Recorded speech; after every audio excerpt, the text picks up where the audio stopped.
Good morning. इस video में हम बात करेंगे डिफरेंट टाइप के प्लांट हॉर्मोन्स के बारे में। तो प्लांट के अंदर डिफरेंट टाइप की मूवमेंट्स को हम स्टडी कर चुके हैं। प्लांट के अंदर केमिकल कोऑर्डिनेशन हम पढ़ रहे हैं अभी। तो मैंने आपको प्लांट के अंदर केमिकल कोऑर्डिनेशन के बारे में जब बताया तो मैंने बताया कि प्लांट के अंदर कुछ केमिकल सब्सटेंसेस होते हैं जो कि प्लांट में कोऑर्डिनेशन में हेल्प करते हैं। उन केमिकल सब्सटेंसेस को हम प्लांट हॉर्मोन्स कहते हैं। तो कल के वीडियो में मैंने आपको बताया था प्लांट हॉर्मोन्स या फाइटो हॉर्मोन्स किसे कहते हैं। ये कुछ नॉन न्यूट्रिएंट केमिकल सब्सटेंसेस होते हैं जो प्लांट के अंदर डिफरेंट एक्टिविटीज को कंट्रोल करते हैं। तो आज के वीडियो में हम 5 डिफरेंट टाइप के प्लांट हॉर्मोन्स के बारे में बात करेंगे। सबसे पहला जो प्लांट हार्मोन है वो है ऑक्सीन। हर हार्मोन के हम फंक्शंस देखेंगे। पहली चीज हम ये देखेंगे कि वो हार्मोन प्लांट के अंदर किस पोर्शन में सिंथेसाइज होता है, किस पोर्शन में वो बनता है, किस रीजन में वो बनता है वो हार्मोन। दूसरा हम देखेंगे कि वो काम कहाँ करता है वो हार्मोन और उसके काम क्या क्या है प्लांट के अंदर। तो फर्स्ट जो हार्मोन है वो है ऑक्सीन। तो ये हार्मोन वीकली एसिडिक होता है नेचर में। नेचुरल जो ऑक्सीन है वो है IAA, इंडोल 3 एसिटिक एसिड। कई बार क्वेश्चन पूछ लिया जाता है कि कुछ ऑक्सीन्स के नाम बताइए।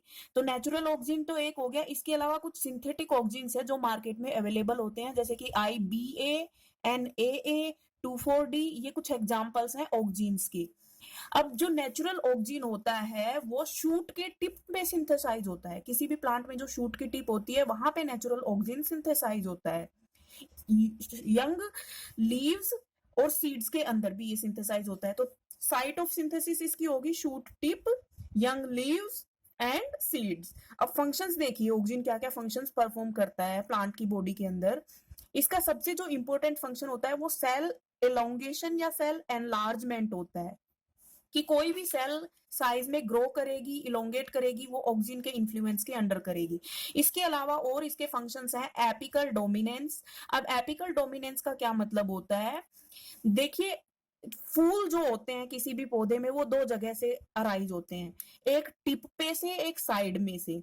तो टिप पे फूल का अराइज होना, फ्लावर का फॉर्म होना, उसको एपिकल रीजन बोलते हैं। तो एपिकल डोमिनेंस का मतलब है कि फ्लावर्स जो अराइज होंगे वो टिप पे अराइज होंगे। इसके अलावा रूट्स की फॉर्मेशन को इंड्यूस करता है। टिश्यू कल्चर जो हम करते हैं कि किसी भी प्लांट के पार्ट को, छोटे से पार्ट को कट करके और टेस्ट ट्यूब में उसको ग्रो करना, उसमें ये हेल्प करता है। फ्रूट की ग्रोथ में हेल्प करता है। डिफरेंट टाइप की जो मूवमेंट्स हमने पढ़ी, फोटोट्रोपिज्म, कीमोट्रोपिज्म और हाइड्रोट्रोपिज्म, जियोट्रोपिज्म, ये सारी मूवमेंट्स कंडक्ट करने में हेल्प करता है। एब्सिशन को प्रिवेंट करता है। एब्सिशन का मतलब होता है लीव्स का गिरना, तो लीव्स को गिरने से रोकता है ये। इसके अलावा दो ऐसे ऑक्सीन्स हैं 2,4-D और 2,4,5-T। ये दो ऐसे ऑक्सीन्स हैं जिनको वीडीसाइड्स की तरह भी यूज किया जाता है, यानी फील्ड के अंदर जो वीड्स ग्रो कर जाती है उनको किल करने के लिए भी यूज किया जाता है। इसके बाद दूसरा हार्मोन है जिब्रेलिन। ये हार्मोन भी एसिडिक नेचर का होता है। सबसे पहले ये हार्मोन एक फंगस से आइसोलेट किया गया था, उस फंगस का नाम था जिब्रेला फ्यूजिकोरिया।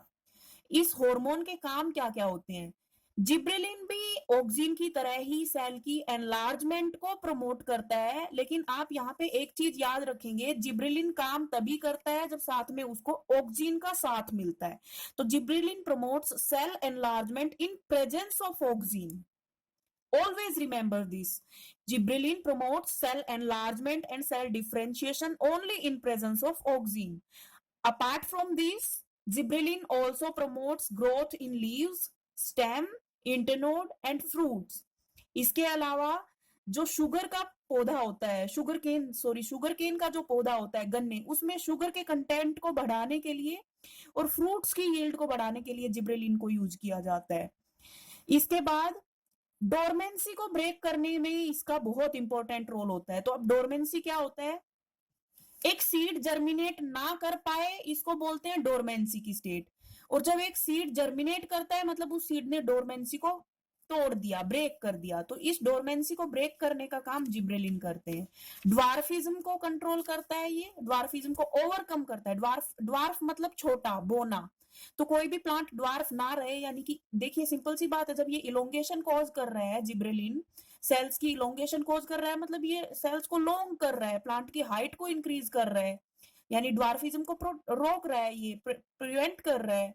फ्लावरिंग में भी जिब्रेलिन हेल्प करते हैं। पार्थिनोकार्पी में भी जिब्रेलिन हेल्प करते हैं। पार्थिनोकार्पी क्या होता है, सीड्स बिना सीड्स के फ्रूट बनना, यानी ऐसे फ्रूट्स जिनके अंदर सीड्स नहीं होते, तो सीडलेस फ्रूट्स फॉर्म करना पार्थिनोकार्पी होता है, तो पार्थिनोकार्पी में भी ये हेल्प करता है। इसके बाद है साइटोकाइनिन, अगला प्लांट हार्मोन।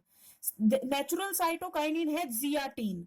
जियाटिन एक नेचुरल साइटोकाइनिन है, ये ऑब्टेन किया जाता है जियामेज नाम के प्लांट से।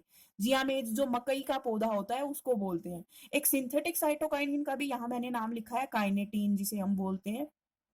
फॉर्म कहाँ होता है साइटोकाइनिन?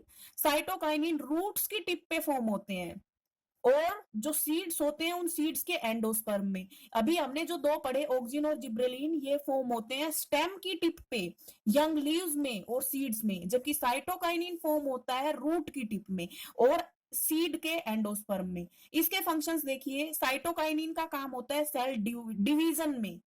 इनका तो काम था सेल को एनलार्ज करना, सेल का इलोंगेशन करना, जबकि साइटोकाइनिन का काम है सेल डिवाइड करने में। जो हार्मोन हेल्प करता है वो साइटोकाइनिन है, और सेल के डिफरेंशिएशन में भी हेल्प करता है।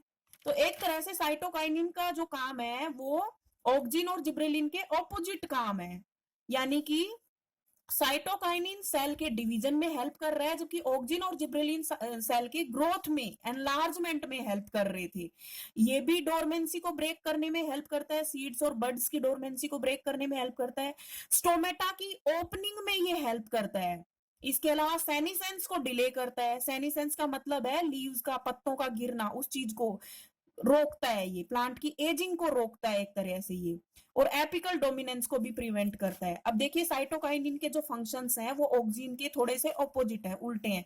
वो एपिकल डोमिनेंस को प्रिवेंट कर सॉरी एपिकल डोमिनेंस को प्रमोट कर रहा था, ये एपिकल डोमिनेंस को एक तरह से रोकता है। तो अभी ये जो तीन हॉर्मोन्स मैंने यहाँ पे बताए हैं आपको, तीनों ही प्लांट के अंदर ग्रोथ को प्रमोट करते हैं, इसलिए इनको ग्रोथ प्रोमोटर्स कहते हैं। अगला हार्मोन है एब्सिसिक एसिड, ये ग्रोथ को इनहिबिट करता है, इसलिए ये ग्रोथ इनहिबिटर है।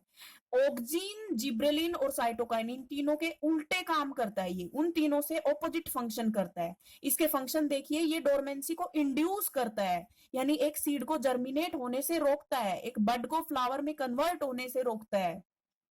अब डोरमेंसी को ये इंड्यूस कर रहा है, यानी डोरमेंसी को मेंटेन करके रख रहा है, यानी कि ये एक तरह से स्ट्रेस की कंडीशंस में ये हार्मोन स्ट्रेस को कम करने के काम आता है, इसलिए इस हार्मोन को स्ट्रेस हार्मोन या डोरमिन भी बोलते हैं।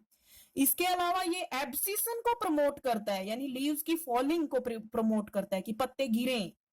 स्टोमेटा को क्लोज करता है ये, यानी ट्रांसपीरेशन की प्रोसेस को भी इसने रोका है। विल्टिंग कॉज करता है ये, विल्टिंग का मतलब होता है, देखिए जब पानी की कमी हो जाती है किसी पौधे में तो पत्ते सिकुड़ने लग जाते हैं, गोल गोल रोलिंग होने लग जाती है पत्तों की, तो ये विल्टिंग को प्रमोट करता है। तो ये जो आपने देखा एब्सिसिक एसिड के जितने भी काम है, ये सारे काम ऑक्सिन, जिब्रेलिन और साइटोकाइनिन के बिल्कुल ऑपोजिट है। ये ग्रोथ को इनहिबिट कर रहा है, वो पिछले तीनों हॉर्मोन्स ग्रोथ को प्रमोट कर रही थी। लास्ट जो हार्मोन है वो है इथाइलिन। ये गैसियस नेचर का होता है, गैस फॉर्म में होता है ये हार्मोन। इसका सबसे इंपॉर्टेंट फंक्शन होता है फ्रूट की राइपनिंग, यानी फल को पकने में ये हेल्प करता है। दूसरी चीज, ये बड की डोरमेंसी को ब्रेक करता है, ऑक्सिन और जिब्रेलिन की तरह ही। तो ये डिफरेंट टाइप के प्लांट हार्मोन्स के बारे में हमने स्टडी कर लिया है यहाँ पे।